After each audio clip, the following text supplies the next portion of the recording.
older I've gotten, when I know how families are broken, all families are broken. During coronavirus, I started playing piano. I was made to take piano by the grandmother Olivia when I was in third grade, and I didn't love it, but then I came back to it.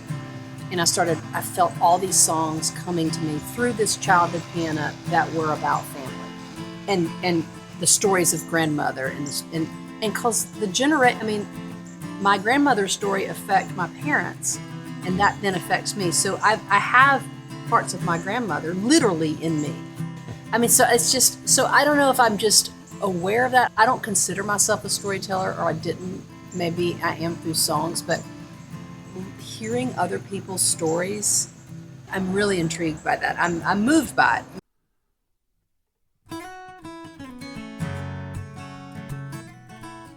Welcome to Curious Goldfish, a podcast community where music and curiosity come together through interesting conversations with the music makers of our world. I'm your host, Jason English. You can find Curious Goldfish on all the major podcast and social media platforms, and of course, we have all of our content on our website, curiousgoldfish.com.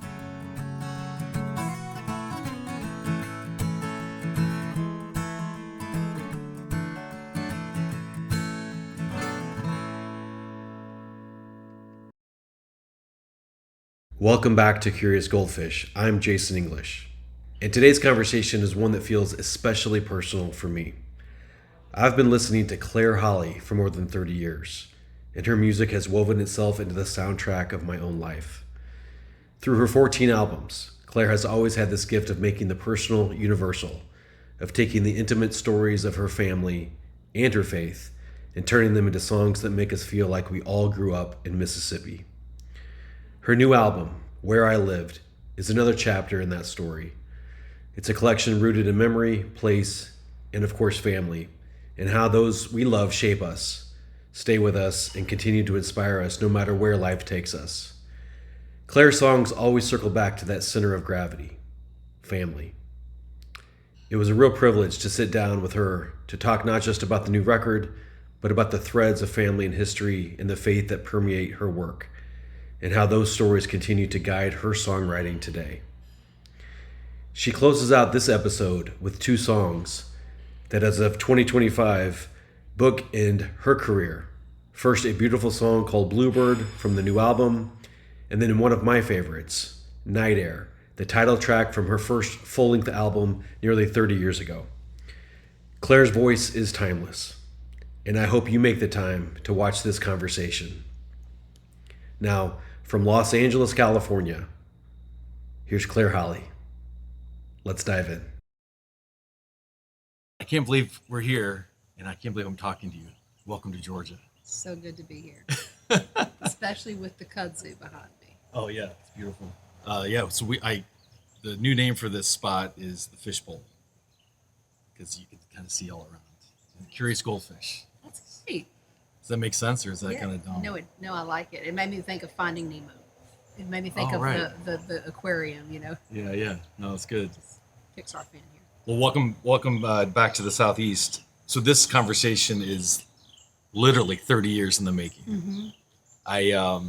We were talking about last night, but I got a cassette when I was in college of a cassette tape of some people, and a guy that I think went to Wheaton had a mixtape with of you, and at the time I think it was Claire Chamblin. Yep. Was your name, but also Jason Harrod and Brian Funk, who were amazing musicians and still are probably, but they were together. And so you guys were on this tape, and I was blown away. So of course I've been listening to you forever, and I can't believe you're here on my podcast. That so anyway, heard me on a cassette tape with Brian and Jason. That's very, very cool. Yeah. So anyway, thank you for being here. And thank you for pronouncing Chamblin right. Yeah, it's not Chamberlain. It's not Chamberlain or Chamblin or Chambliss. Okay, good. But it's okay. Maybe it is in France. Chamblin. Chablon. Anyway, but yeah, you're from Jackson, Mississippi. Mississippi. Yeah. Just about 6 hours from here. Yeah. So anyway, welcome back to the South. So we had a great event last night with the Red Stool Sessions. So you and John Harris performed, which was awesome. You sounded amazing in the backyard. Thank you. And that's the first time I've seen you perform live since 1999. If you look back to like when you started and now, gigs like that or your performances, has anything changed for you, in terms of preparation or Yes. the live performance? What's changed? I think I was saying this last night to you and John. I feel less in a hurry. I feel a little more like less I need to prove myself and more just like I'm giving to this audience, and they're being kind enough to come take time out of their day instead of staying home and watching Netflix. They come to hear loud music, and I just think of that. What a privilege! What a blessing!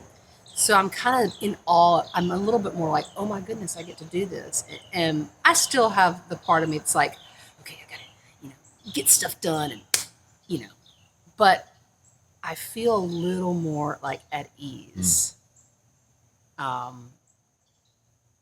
Is that just with experience, or with as you get older, you appreciate things more?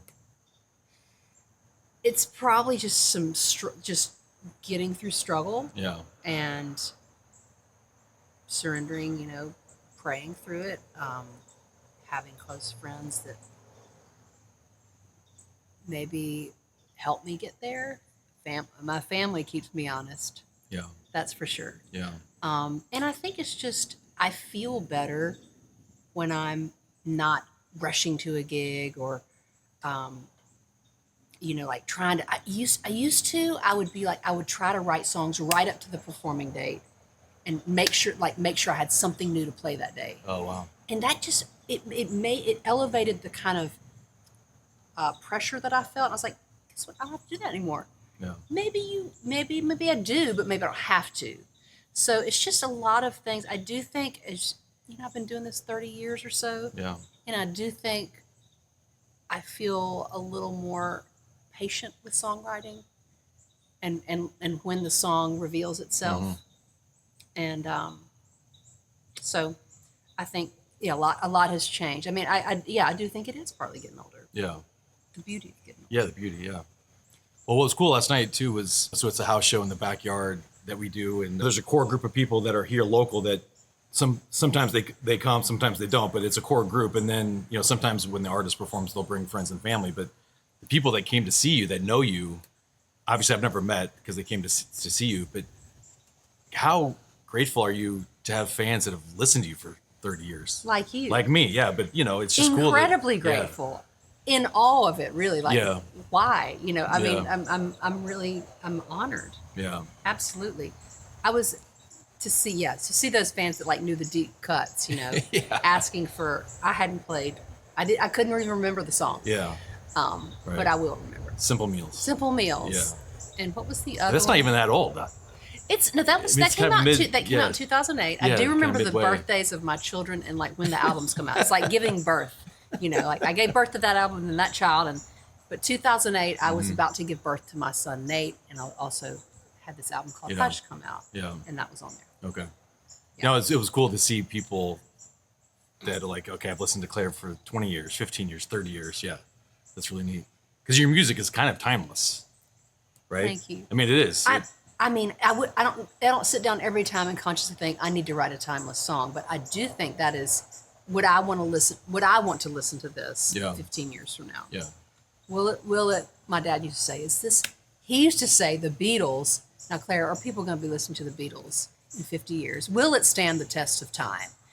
And as it turns out, it did, because he loved Bach and Mozart and Beethoven. Right. And it was just interesting. I used to hear him say, will it stand the test of time? And That's a good question. Who knows? Maybe that got in me. Well, speaking of that, so you've had a couple of albums that are focused on hymns, Yes. some that were written hundreds of years ago, some that you've written. Right. And that reminds me, so we were talking about a guy named Rich Mullins last night. Yes. And I saw him once in concert, obviously a long time ago, and he talked about how, I think it was John Wesley, who was, I think, a Methodist minister way back when. So Wesley wrote sermons, and he's known for lots of sermons, but he also wrote a bunch of hymns. Oh, yes. And Rich's point in a concert once was, no one's going to remember the sermons, but they'll remember the hymns, because music, that's the power of music. It's timeless. Wow. Yeah.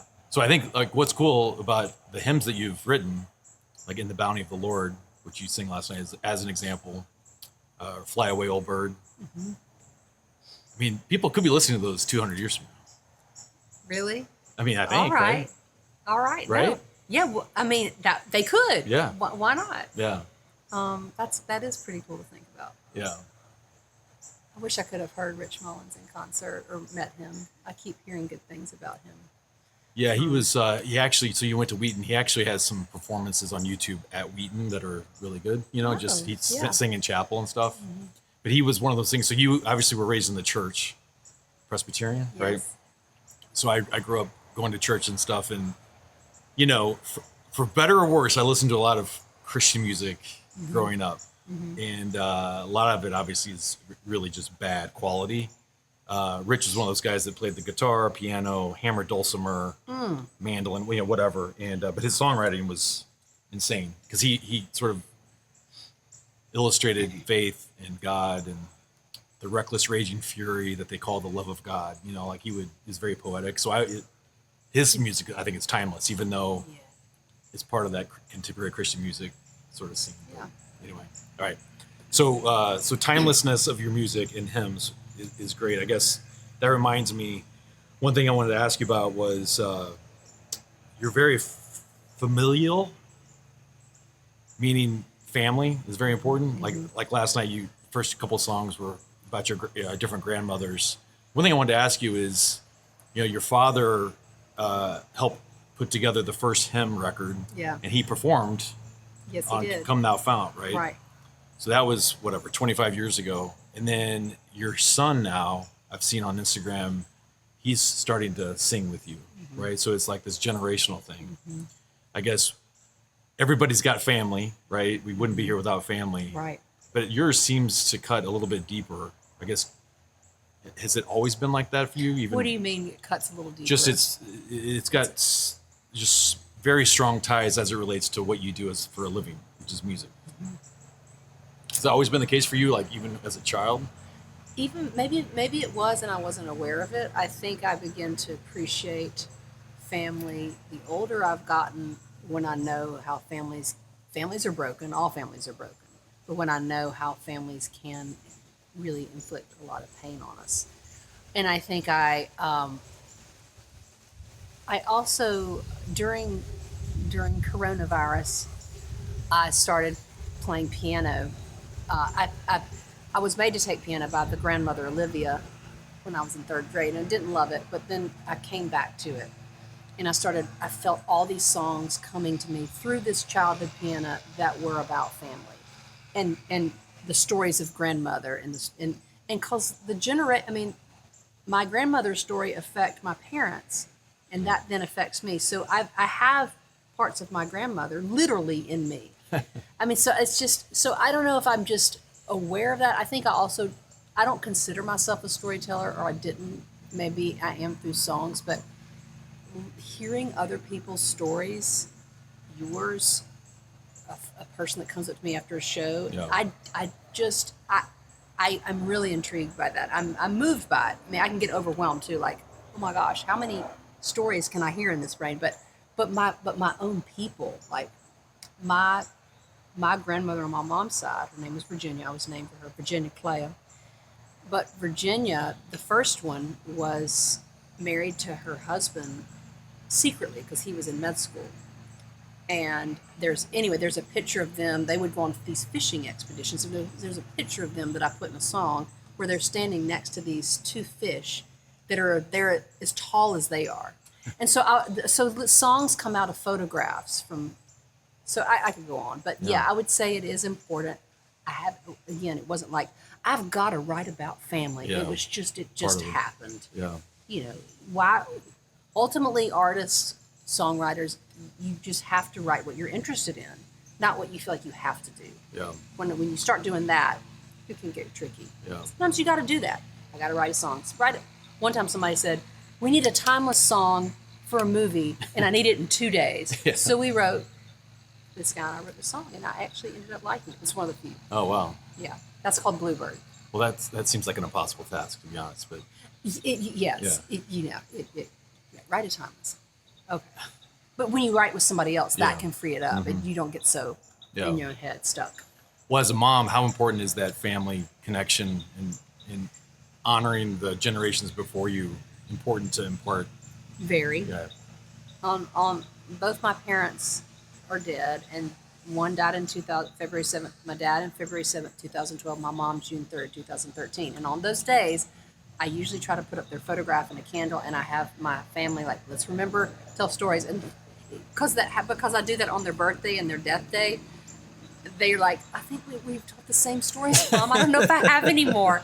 But I was like, so I do want them to know. I do think that's very important. And I'm actually working on, not actively right now, but it's on the back burner, a one-woman show that is very much about my mom. I'm still figuring out what it's about. But one of the reasons I want to do that one-woman show is I want them to know some of the things that are up here. Uh-huh. And also to know why sometimes your mom's a little nutty. Like, I have, my mom had bipolar. She had manic depression. And so I'm not saying, I don't know if I have it. I don't think I do, but there's just, I want them to know, like, what makes me tick and what, some of their story. Okay. Well, a big part of your story is the move from the South to L.A. Yes. Somehow I missed the memo that happened. But anyway, we won't go into that. But one thing that's interesting is, I've talked to a number of artists recently. Their answer obviously depends on where they are living. Because I'll ask them, hey, do you have to be in Nashville to quote unquote make it, right? Is that, and they'll say, if they're in Nashville, they're like, yes, for, this reason, that reason, obviously.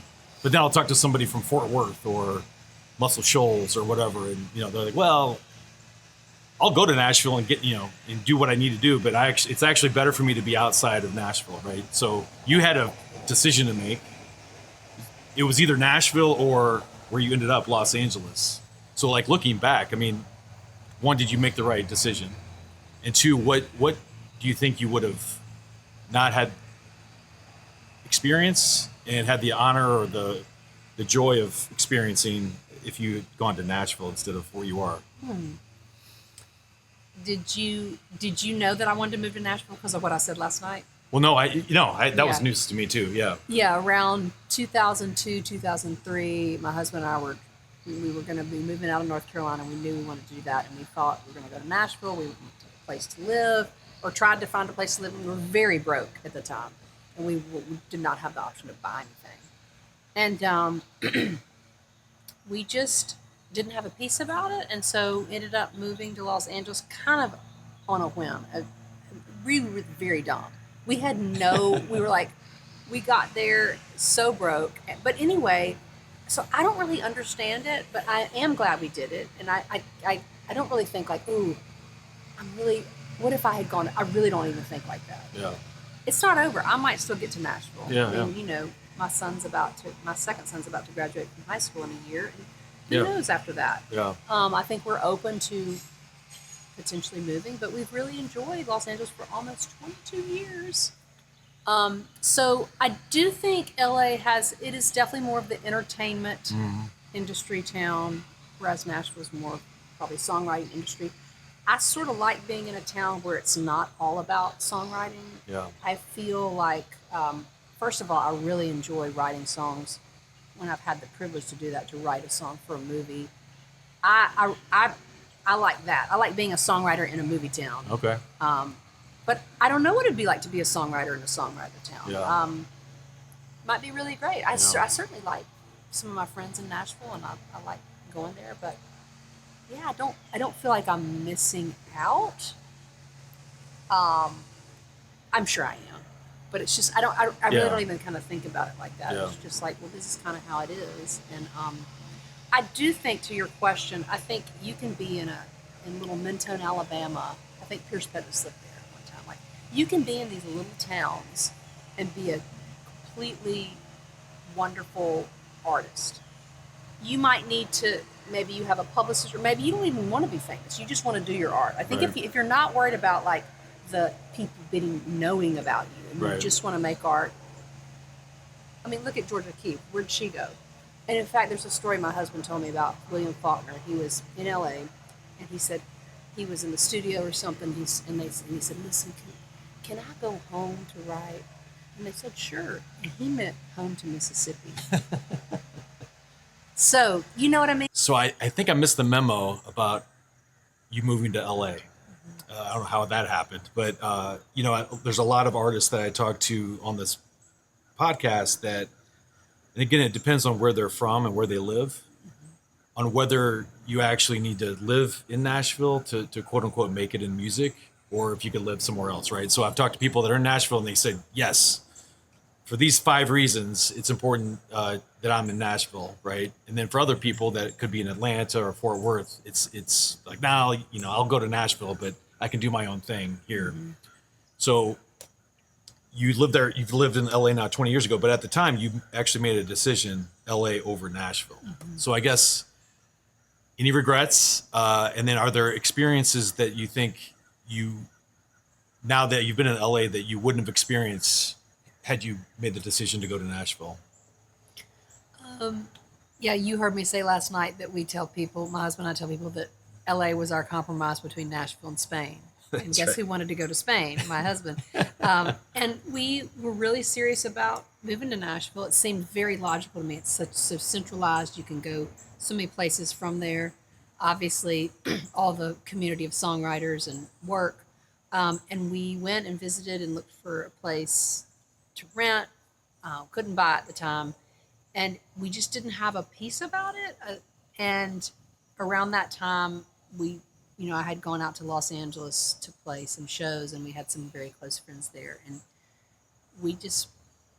I never, ever would have thought I'd live in Los Angeles. I mean, I'm still very much a Mississippi girl. Right. But it's worked out. I don't really regret it. Yeah. I mean, sure, there have been some hard years, and there's been ups and downs, but, that's where we first started having our children. And, right. By the time we got to LA in 2003, I realized soon after I was pregnant. So it was like, that was a new chapter. And so I don't really think about, what if we gone to Nashville? I think to your question, you can be an artist, you can be an artist and a songwriter really anywhere. I think if you're not worried about all the promotion and the business side, if you just want to make the art and, I think you can do that from anywhere. Now, if you want to have an audience and you want to stay connected to other musicians, right. Those are factors. But I do think, you can get on a plane, you can get in a car. But, I think I mentioned this before, that like Mentone, Alabama, where I've spent some time, like that's a really lovely little town. And I think Pierce Pettis used to live there. Maybe he still does. And I think, you could be a singer-songwriter in Mentone. And, right. It's just where does it, what speaks to you? What do you need? So yeah. I enjoyed being in a city where it was a bunch of movie makers with some musicians, and as opposed to being in the songwriting capital. I mean, Texas is, people be like, well, you can only live in Texas if you do music. Right. People are just playing. So yeah, I don't think it has to be Nashville.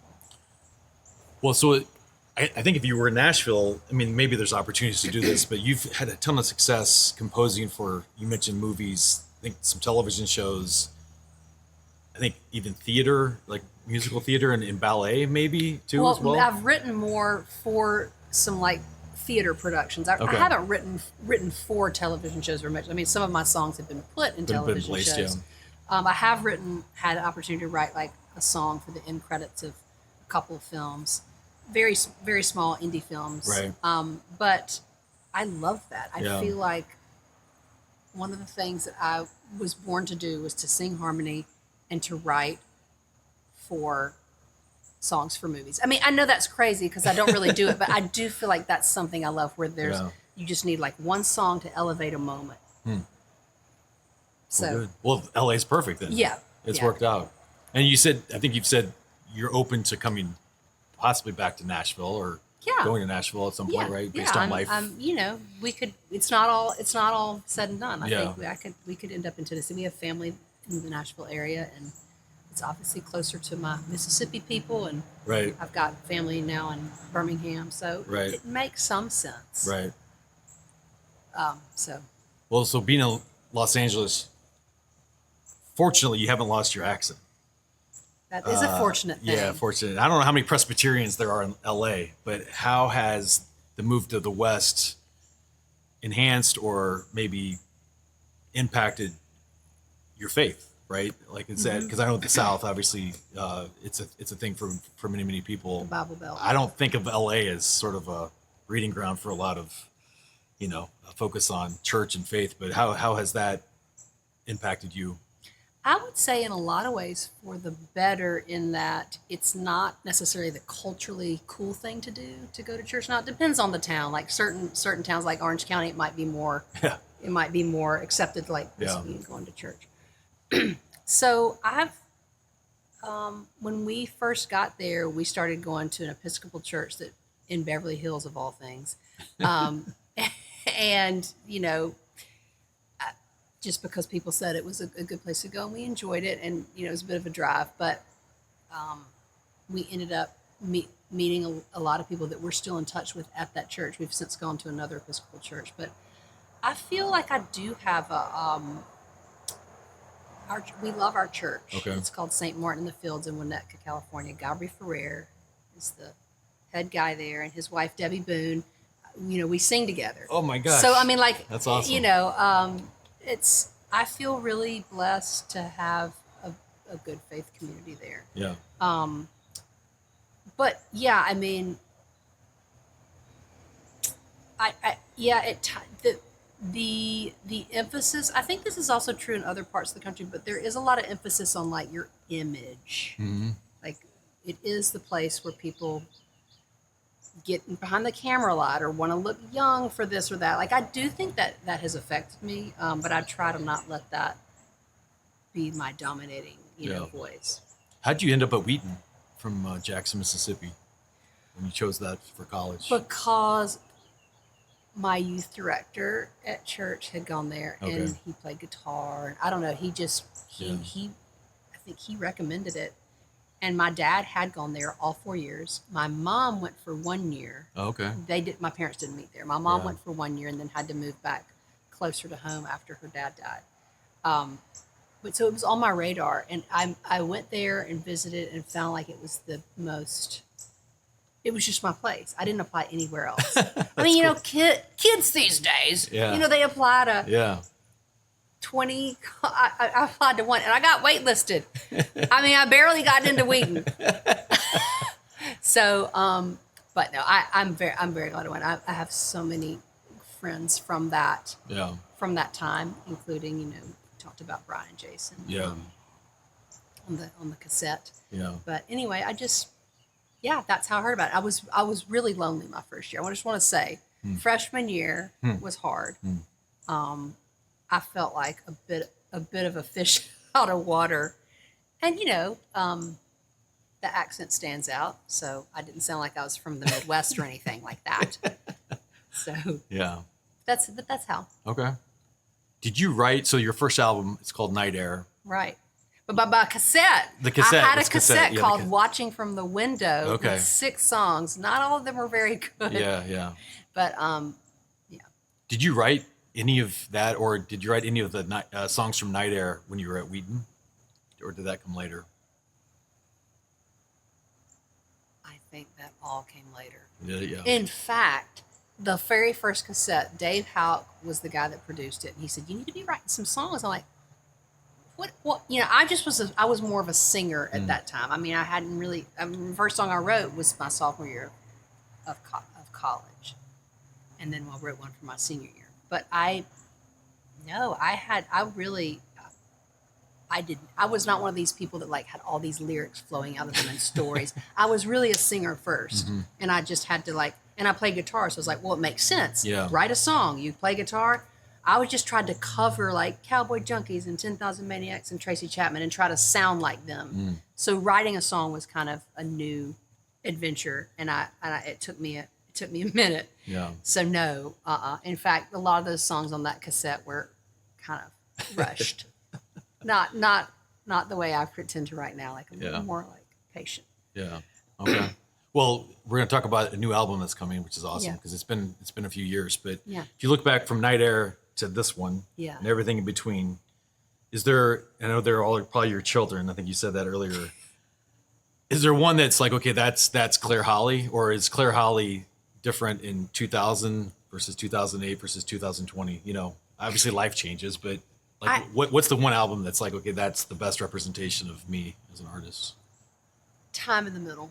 Okay. 2015. I think, if I meet somebody in Paris and they're Yeah. like, "Are you on Spotify?" I was Yeah. like, "Yeah," but don't listen to all the ones that have the 15,000. Like, go listen to that one. Okay.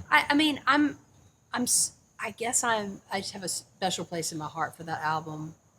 Both my parents had died. I had these two sons now. I was dealing with just that season of life, and also it was recorded in this very remote place in Ferndale, California, with these three other guys, myself and those guys, and I just felt something special happened there. I felt very comfortable in my voice. I think Okay. I'm really thankful for it. Okay. That's the one. Now, I do enjoy the hymns, and I can tell you some of my favorite children from each of those projects, but that is the one that I feel like. Okay. So the new one that's coming out this fall called Where I Lived, you have a single that you just released that I'm going to ask you about called Beauty School, and then you've got another one coming out soon Called 4124. 4124. Is there a theme to that album? Well, yes. I think originally I called it Lingering because I just did not. I liked the idea of the lingering, like we linger a little longer. We're patient to see things come through, but it really didn't sound like that. Wasn't what the album was about. Lingering. The album was really about family and where I come from. Of course. So I was like, the first song, 4124, the chorus is, I passed Meridian, I was home in an hour and 10. I get out of the car and I go in the door from where I lived. So I was like, you know what, that could be the title. Yeah. Okay. Yeah. Yeah. So it's about family. Yeah. Where you lived, where you're from. Where I lived. And so like the second song, Suzanne, is about my neighbor that I used to go Air Jam Go-Go songs with. Okay. Nice. So How many songs? I think they're 9. 9. Okay. Yeah. And it's been 5 or 6 years since you released a full length one. So the last full length was 2019. The hymns every hour. Okay. I've released singles since then, but this is the first full length, and it's taken me a minute to get it out. I've finished most of it several years ago. Okay. But again, I feel a little more patient. I don't have to, if it's not ready to come out, wait. And I feel like I'm in a better time to actually go play more. And, so it feels worth my time. Will it be, on the spectrum of stripped down to a full band? Where does it sit on that spectrum? Yeah, I'd say it's produced with Dan Phelps, who I worked with on Time in the Middle, and I work with on Every Hour. He's a really wonderful collaborator. He lives in Bainbridge Island, Washington. So most of the album was recorded at his studio in the Seattle area, Bainbridge Island. And so he's the guy. He can play drums, he can play bass, he can play electric guitar. So we just kind of hold up in there. And I said, I don't know what these songs are about, or I don't know where this is going, but let's just put some things down. So we put a bunch of things down. Most of them made it onto this record. A couple of them did not make it because of the writing, not because of the production. And so, I worked with him. And then Beauty School was added kind of as a last minute thing. I thought that was going to be just on another album. And these guys said, why don't you just put it on this one? And it works okay with the album. All right. So Beauty School is the first single. Yeah. So you just released that, but you've been playing it for a long time and you wrote it, 15 years ago, right? Obviously there's a story about friendship that I want you to tell. And then, so please share that. But this idea of friendship, is there one person or is there multiple people? Are there multiple people from your childhood or in your life that you have the same relationship with that Dolly and Tammy Wynette had? I certainly hope so. Yeah. So the background for Beauty School is I was reading in the New Yorker a little piece called Looking Swell by Lauren Collins. She was writing about Dolly Parton promoting a new something. And you could tell that she was just smitten with Dolly. Everybody is, most everybody. And I learned in that little article that Dolly Parton was friends with Tammy Wynette, and that Tammy Wynette had gone to beauty school and kept her beautician's license updated. And so, but the thing that really made me want to write a song was the part about, I read, where Tammy was in the hospital dying, and Dolly would go and put makeup on her and fix her hair. And Wow. I think I mentioned this last night. I've sung that before and gotten really teary just thinking about my own mom. And really, at the end of her life, she wanted people to just give her back rubs. Yeah. And we want to go help our dying parents sometimes and clean out their cabinets, or get a bunch of financial things arranged. But a lot of times they just want you to sort of sit with them and love on them. And yeah, I do think I have friends that would do that for me. I feel very blessed about that. Those Mississippi friends or the LA I friends, think or they're both? all over. I Yeah. have friends all over that, I think. But yeah, I think my sister would do that for me. Yeah. But yeah, so it is about female friendship. Nothing against male friendship. I Right. do think there's something about that that's just, yeah. So No, it's neat. I'm thankful. I'm thankful that song speaks to people. I'm kind of surprised at how much it has spoken to people. Yeah. But then when I re-record it, I will say, in terms of the recording, I didn't feel like it was. I recorded it about 4 years ago with an upright bass player and mandolin player, and I was trying to make it really fast and like, he is walking down the hall, and it just didn't. It didn't speak to me. Nothing against the players. It was just I was not I was not the right producer for that song. So I was always looking for somebody to produce this song. And I met this guy named Tyler Chester in LA, we had some mutual friends, and I took the song to him. Even though somebody in my family discouraged me from doing it, I was like, no, I know this is right. And he made a couple of suggestions about the chords going to a minor on the verse instead of the chorus. He's like, most country songs don't go to the minor on the chorus. And then we had these great musicians, and the song just had this, it took on this life. Yeah. And that's how it was when I played in the Valley of the Lord in that studio in Durham. Like, I was like, you know, but then when you play it with the right people and the right producer, it's you never know. You just never know. And it now speaks to me. And I think it's speaking to other people. Does it go back to your point that you made earlier around feeling, you used to feel rushed? Yeah. And it's one of those things where it's like, Like 15 years. Just take a breath, right? Yeah. Let it. I'm really glad. I think a younger Claire would have put out that Faster. faster, not as good Yeah. recording, because like, clock's ticking. Got to get beauty school out. Well, do you? I mean, Yeah. so I'm very thankful, like, Yeah. about how that worked out. No, it's great. It's incredible. And it sounded great last night in the backyard. Oh yeah, and having John Harris play on it. Yeah, with the steel guitar was great. And it reminds it.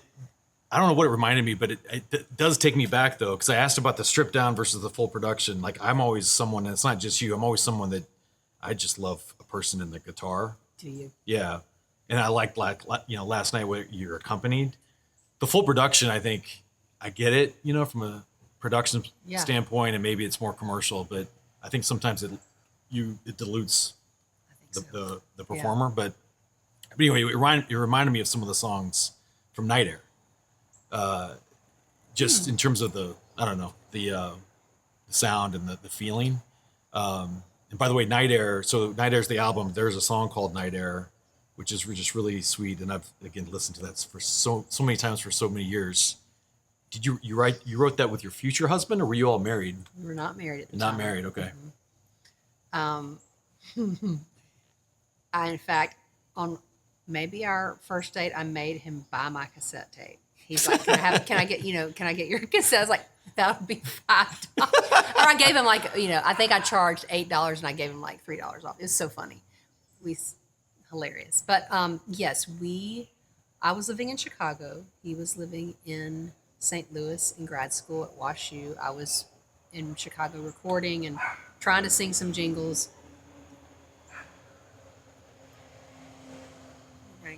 he had this poem, and I think I had asked him, will you give me some words to put to music, and he had this poem called Night Air, and wow. he's such a reader. So he had a poem called Night Air. Yes. All right. And let me just say, he has a book out called Shield the Joyous. It's very good. He published it in November of 2024, and that was a very long time coming, 20 years coming. So he is a writer, and he's a poet. He's kind of a poet writer. And so I didn't know what these lyrics meant, but there's something about Hamlet and, his fading father. And so that was one of my favorite songs on that album. I played I played a mountain dulcimer. I'd been listening to a lot of Joni Mitchell. I still do. But, that she plays mountain dulcimer on some of the songs on Blue. And so I was trying to do some of that. So yeah, it was one of my first co-writes. Yeah. He didn't have anything to do with the music. Right. And he was, I think, a little like, that's kind of neat, Yeah, that's neat. Yeah. That's really good. Yeah. So you mentioned you used to be a singer when you first got into music, not a songwriter. And through the years, obviously you've written a ton of songs, but you've always had this notion of like, let the music lead. Yeah. Right. Is that still the case for you? And was it the case on on the new album that's going to come out? Almost always it is. Or if a lyric comes to me, it usually comes with a little melody attached. Okay. And sometimes it sort of shows me where the song is, and at other times it's just that melody that you may have to drop later, but it shows you what the rest of the song needs to be. So, either usually with guitar and piano. Those are most of the instruments I write with. Mostly piano these days. I'll start playing something, and it really intrigues me or moves me, and I see like, where is this going, And maybe I had a conversation with somebody the day before, and I thought, oh, what if we tie that in? Yeah. But it's a little bit like peeling back layers, like where is the song in there? And piano, I'll just say, I'm not a great piano player. Right. I know I'm not I don't really play much live, but piano for me was a way to fall in love with songwriting again. I'd kind of gotten in a rut. The critic voice was very loud. I was going to the same places on the guitar, and piano was like just opened up this whole world of mystery. And like, it was this piano that I used to play when I was a kid and took piano lessons, and then I didn't for a long time, and I came back to it. And then, as I said, all these songs kind of felt like they were in the piano. Okay. So it sounds kind of wacky, but okay. Or here, mixture. But I like the piano because I still don't know how to play it super well. Mm-hmm. And so it still, I think you have to kind of keep that curiosity and keep the playfulness. You got to keep that playfulness if you're going to keep doing it. I love that. Yo-Yo Ma. Yeah. I watched him do the cello suites at the Hollywood Bowl. Him, one chair, one instrument. And you could tell he was still just so smitten with the music. Yeah. All right. So is the new album, is this like the 12th or 13th that you've done? Something don't like that? ask me that. I mean, it's something like that, right? It's definitely in the double digits. I don't think I'm at 20 yet. No, I don't think you're 20, but you're in double digits for sure. Yeah. So given all that, where do you think you are as an artist? After all of that success, and where do you want to be? Well, can we put all that success in quotes? Because you're doing all those albums. Okay, right. Successful, right? What? Yeah, just getting them out. Where am I now? I'm in a place of gratitude now. I think I was telling you last night that I have gotten so many no's in my life. Like, I want to go do this. I'm going to go ask if I can do this. Work with this agent, this manager, and I've gotten a lot of no's. And I feel like in the last year, I've gotten more yeses. Maybe I got to a place where I was about to get a day job. Nothing wrong with getting a day job. Right. And I have had versions of sort of part-time jobs, but sure. At one point, we were just really sort of struggling financially. And it was like, do I need to just kind of go work for a nonprofit? And the thought, and I think somebody said, like, you can just kind of play on the weekends. And, it's like, it just sounded, I know some people have to do that. Yeah. But it just made me really sad. Yeah. So I was like, well, maybe I need to put on my business hat. So I started putting on a business hat and like, okay, maybe I need to ask more for gigs, like just ask, maybe I need to get an agent. Maybe I need to hire some people to do things instead of doing it all myself. Right. And that's also been the case. I've kind of tried to be like, put on my big girl pants. Yeah. And, like, it's not fun to like, it's not necessarily fun for me to do all the business. Yeah. But it's like, well, do I want to keep doing this? Did the yeses come after you were more intentional? I think so. Yeah. So maybe that's Yeah. not an accident. And is that, I think we're both in our 50s. Did that come at age But 40? of course, I'm of course older than you. Remember? Yeah, exactly. Yeah. Did the yeses come when you were in your 40s and your 50s? Has it come more recently, or Really more recently. Yeah. I mean, I'm talking in the last couple of years. Yeah. I had some nice things happen in my Yeah. 20s and 30s, no Yeah. doubt.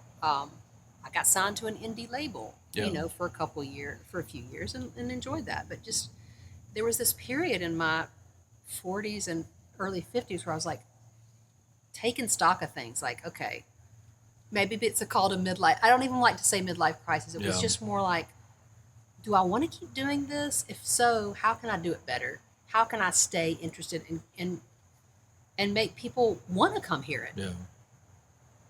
That's tricky because you can't too much think like, what would people like? Right. Do I need to write more?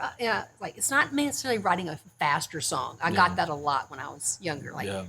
maybe I will, maybe I won't. That's not so much my concern now, but like, what's going to compel people to come hear you Yeah. and want to like take time out of their day to. So you mentioned gratitude as part of like where you are today, but where do you want to be as an artist? Well, I tell you, this is going to sound a little funny, but I've gone to some theater productions recently where people are kind of, maybe they're singing, but they're doing a lot of acting or improv. And that really speaks to me right now. I'm working on developing a one-woman show. It might not end up being a one-woman show, but I think I'll involve other people, but I want to see that story through. And so one of my goals is to do more sort of a little bit of acting, but like maybe being on the stage and doing a performance of like some songs, but with dialogue. And I think a lot of it's about my mom, but I'm going to have a music video that I'm going to be in a week from today, where I've actually hired this director and, nice. and I really like her work. And she goes, now you might have to do some acting. I was like, okay, well, why not for one of my songs? So it's going to be for 4124. Okay. And so I'm going to have to put on these different outfits. I'm like, just dress me, Yeah. I need a stylist. So I'm branching out. I'm thinking about it more like in not just recording and writing songs, but like, how do you take that to a theater? All right. Great. Who knows? That's exciting. Yeah. I do love collaborating. Yeah. Well, so last question again. We can't go on for another hour. Thank you for being here. I want to hear you play another song, but so you have a song called "Curious Child" that you've played, and you just mentioned the importance of curiosity, right? Just a minute ago. So, so this podcast, Mr. Goldfish. Yeah, this podcast is Curious Goldfish. So we love curiosity. I guess at this point in your life, as a mom, as a wife, as a daughter, and as an artist, what are you most curious about?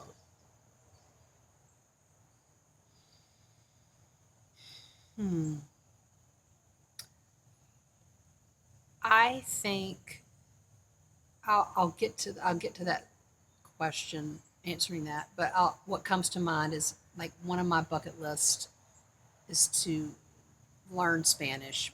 I mean, I know some now to kind of get by at a restaurant or something, but I go over to my friend Sandra's house and we set the timer and we speak in Spanish exclusively for like a certain amount of time. Okay. And that really, really speaks to me. It's partly that I'm getting outside of my comfort zone.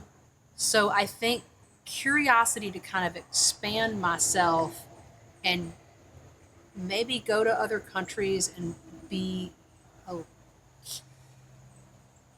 don't just stay comfortable in your United States routine here. Like maybe get out and go travel and like learn somebody else's language. Right. And I feel this interest towards children. I don't know what God is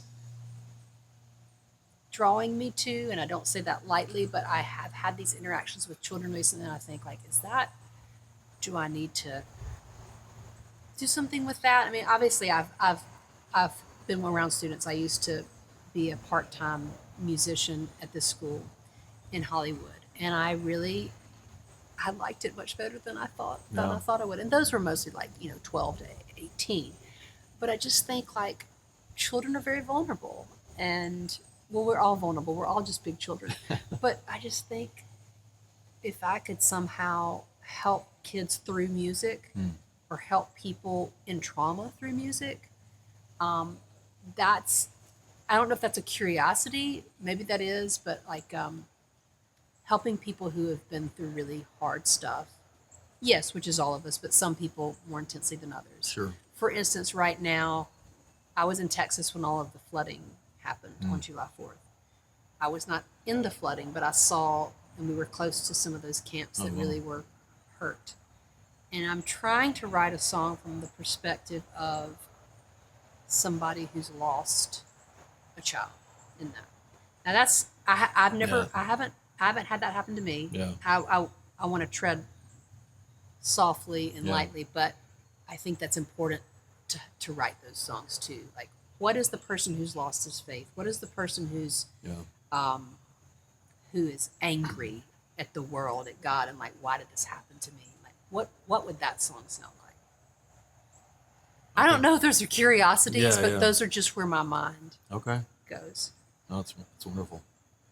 I'm also curious about just beauty and like enjoying beauty and not always having to bring haunting trauma into, like, just, this is a beautiful place right here. Right. And I had a wonderful bath. I know that sounds weird, but there's this guy has a really nice house, and I got to stay in the guest room, and there's this bath, and I was just singing, and the light was coming in. So like, just my curiosity is also like, just enjoy this. Just enjoy it, yeah. Well, good. Well, I've enjoyed you for 30 years. I hope we can talk again in the next 30 years at some point. Yeah. But please keep making music. Thank you. For 30 years. Thank you for doing this. No, and thanks for being in Atlanta. Thanks for doing the show last night, and thanks for being here. And I would love to hear some music, if that's okay. Of course, absolutely. Right. I will do one from the new album, and I'll do one of your requests from long ago. Deep cuts. All right. So Claire Holley, congrats on the new album, Where I Lived, out this fall. Yeah, October 3rd. All right. Thanks for being here. Okay. So this is a song that I wrote with Hunter Perrin. It's called Bluebird, and it's on the new album, Where I Lived.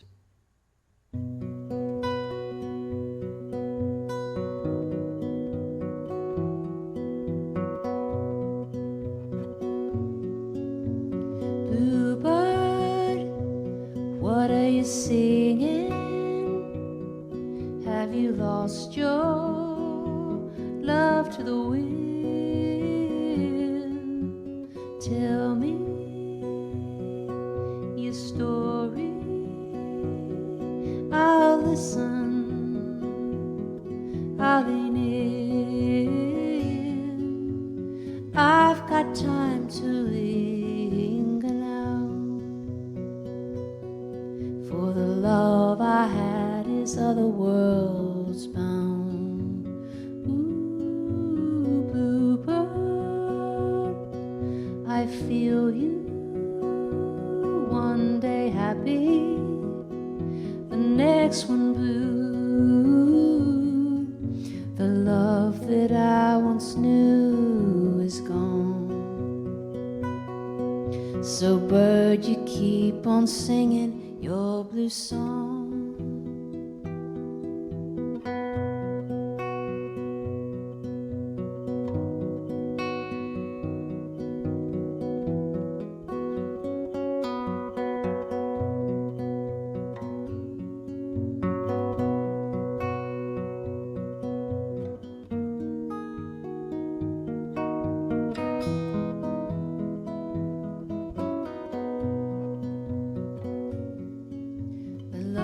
That I once knew is gone. So bird, you keep on singing your blue song.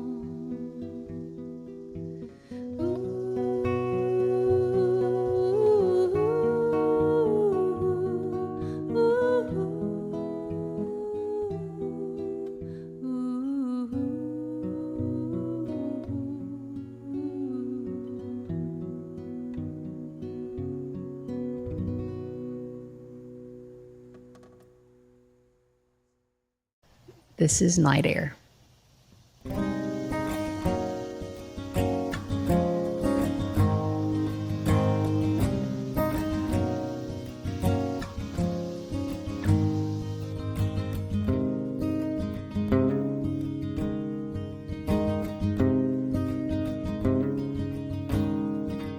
It occurs to me I've not stopped to say I am lost among all these voices, among all these visions. I cannot catch my breath in my hands, but I really want to, and I need you to understand that I am trying.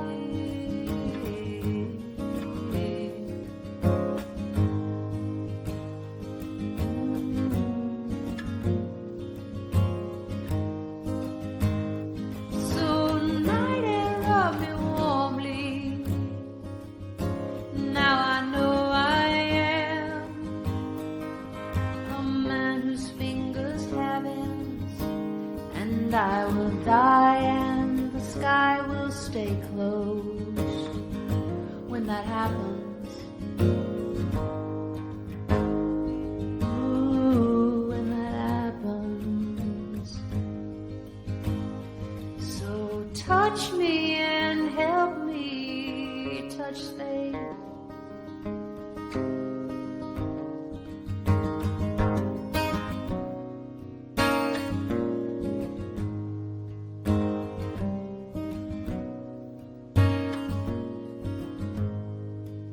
And the wind's in my hair at the castle wall with my friend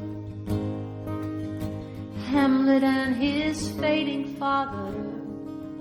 The sweet prince whispered, saints alone inherit the earth and saints fly. Then he leaps into the night wind.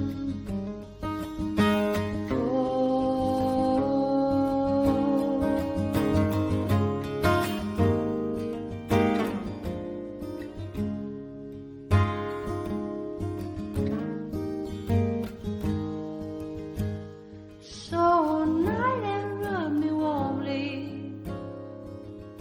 Now I know I am a man whose fingers have ends, and I will die and the sky will stay closed when that happens.